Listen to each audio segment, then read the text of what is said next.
बिस्मिल्लाहिर्रहमानिर्रहीम। ख़ातिन व हज़रात अस्सलामु अलैकुम। मैं जावेद महर उम्मीद करता हूँ कि आप लोग खैर वाफ़ियत से होंगे। ख़ातिन व हज़रात, शहाब नामा कुदरतुल्लाह शहाब मरहूम अल्लाह ताला गरीक़ रहमत करे, उनका इंतहाई एक मास्टर पीस है ये। इसमें डिप्टी कमिश्नर की डायरी में कुछ याददाश्तें हैं उनकी, और इसमें फ़र्दर एक टॉपिक है, अब मुझे रहबरों ने घेरा है। बेसिकली जो पाकिस्तानी सियासत है, इसमें एक रूलिंग पार्टी होती है और एक अपोजिशन पार्टी होती है। रूलिंग पार्टी को जब मौका मिलता है हुकूमत करने का, तो अपोजिशन जो है वो मुख्तलिफ़ तरीक़ों से जो इश्यूज़ होते हैं उनको उछालती है और उनको ऐसा वो शो करती है जैसे उनको कौम का बड़ा फ़िक्र है। तो इसी मौजू पर एक मज़ाहिया अंदाज़ में उन्होंने एक छोटी सी तहरीर दर्ज की है। मैं पढ़ने की कोशिश करता हूँ।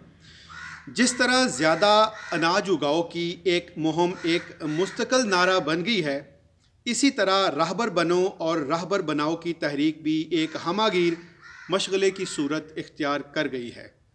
सन्यासी जड़ी बूटियों की तरह रहबरों की भी दो ख़ास सूरतें हैं, एक इंतखाब जीतने से पहले और दूसरी इंतखाब हारने के बाद। पहली सूरत में अमूमन सफ़ीर या वज़ीर पैदा होते हैं, दूसरी सूरत में जो रहबर वज़ारत और सफ़ारत की असामियों से बाल बाल बच जाएं, उन्हें कौम का गम खाने और डिप्टी कमिश्नरों का हाथ बटाने के लिए आज़ाद छोड़ दिया जाता है। कौम का गम खाने वाले रहबर कौम का गम बड़ी खुश असलूबी से खाते हैं। अगर ये गमखार तबका आलम वजूद में ना रहे तो बेचारी कौम बहुत जल्द गंजी हो जाएगी। लेकिन जो रहबर फ़कत डिप्टी कमिश्नरों का हाथ बटाने पर मामूर हैं, उनकी ज़ात से चश्म माँ रोशन और दिल माशाद होते हैं।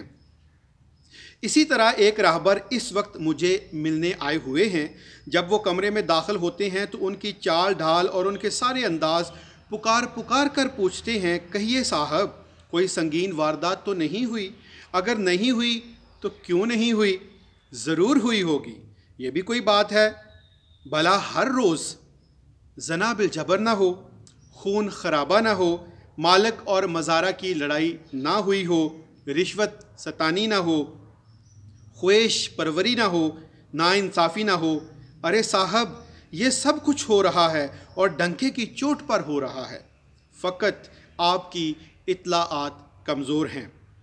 वो मेज़ पर मुक्का मार के ऐलान करते हैं, क्या बताऊं और क्या ना बताऊं।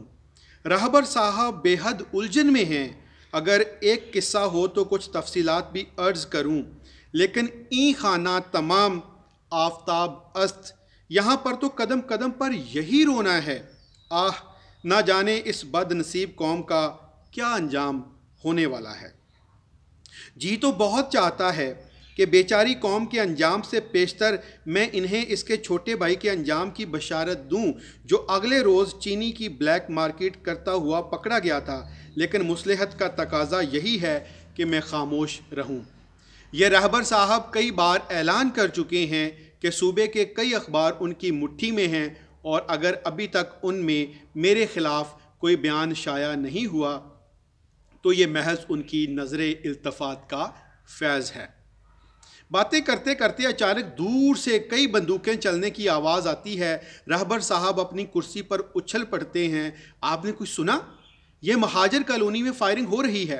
आज सुबह मैंने पुलिस के कई ट्रक उस तरफ जाते देखे थे। कई साल से गरीब महाजर वहाँ अमन से बैठे हैं, अब पुलिस इन्हें ज़बरदस्ती वहाँ से उठा रही है। मैं पूछता हूँ, आखिर ये जुल्म कब तक जारी रहेगा? मुझे इजाज़त दीजिए, मेरा वहाँ पहुँचना अशद ज़रूरी है।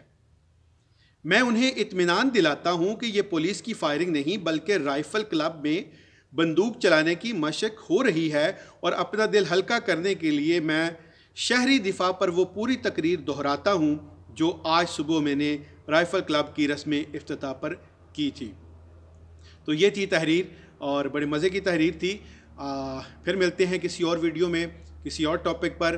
तब तक के लिए इजाज़त चाहूँगा। अपना बहुत सा ख्याल रखिएगा। अल्लाह हाफ़िज़।